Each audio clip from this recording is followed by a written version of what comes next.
long time ago, in a quiet forest where the wind whispered secrets through the trees, a little bird was searching for food.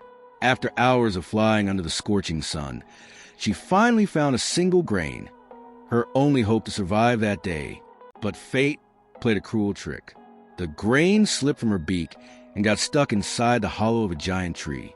Desperate and tired, the bird flew to the tree and pleaded, "Please, that grain means everything to me. Return it." But the tree laughed, cold, indifferent. "Why should I care for your hunger? Go away, little one." The bird's eyes welled with tears, but her spirit didn't break. She flew to a carpenter nearby and said, "That tree has stolen my grain. Cut it down, I want justice."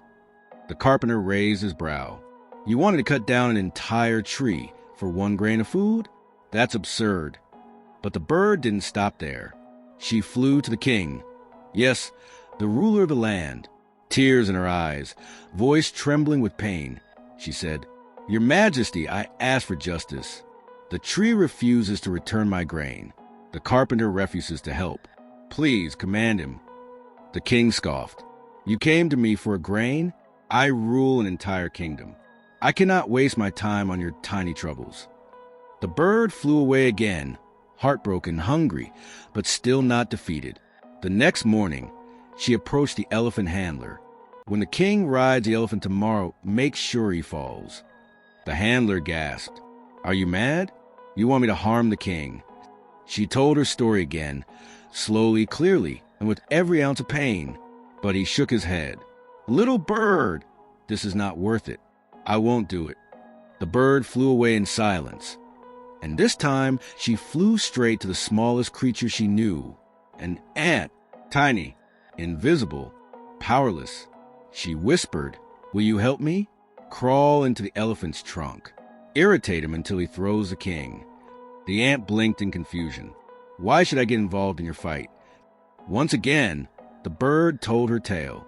Once again, her voice cracked with emotion. The ant shook its head. "I won't risk my life for your grain." But this time, the bird's eyes changed. No longer pleading, no longer soft. She looked the ant in the eye and said, "You may be small, but I am your predator. I can lift you with my beak and crush you. Think again." Terrified, the ant agreed. It crawled into the elephant's trunk. The elephant went mad. The elephant ran to the handler. The handler ran to the king. The king, shocked and furious, summoned the carpenter. And the carpenter, now under royal orders, rushed to the tree with his axe. But just as the blade was about to fall, the tree trembled and cried out, "Wait, wait, I'll return the grain. Just please don't destroy me." And just like that, the grain was returned. But this wasn't about food anymore. This was about dignity, about not giving up, about a small bird who faced rejection, humiliation, and mockery, and still never backed down. This story teaches us something powerful. You may feel small. You may feel unheard. You may feel like the world doesn't care. But never, ever forget, your mind is your weapon. Your determination is your army. And your voice can move mountains. The bird had no strength compared to the tree. No skills like the carpenter. No authority like the king. No size like the elephant.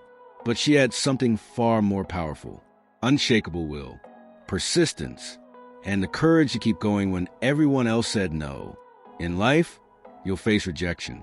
You'll meet people who laugh at your dreams, who ignore your pain, who say, "You're too small to matter." But remember the bird. Remember the change she created with nothing but her voice and her fire within. She didn't give up, and neither should you. Whatever you're fighting for, your dream, your goal, your justice, don't wait for someone else to hand it to you. Stand up, speak up, be bold, be brave, be the bird, because even the tiniest soul can shape the tallest tree. If the story moved you, inspired you, please subscribe. Your one click is my strength. Let's keep sharing stories that remind us we are never too small to make a difference. Thank you for listening. Stay strong. Stay inspired. Until next time, Yellowheart can shake the tallest tree.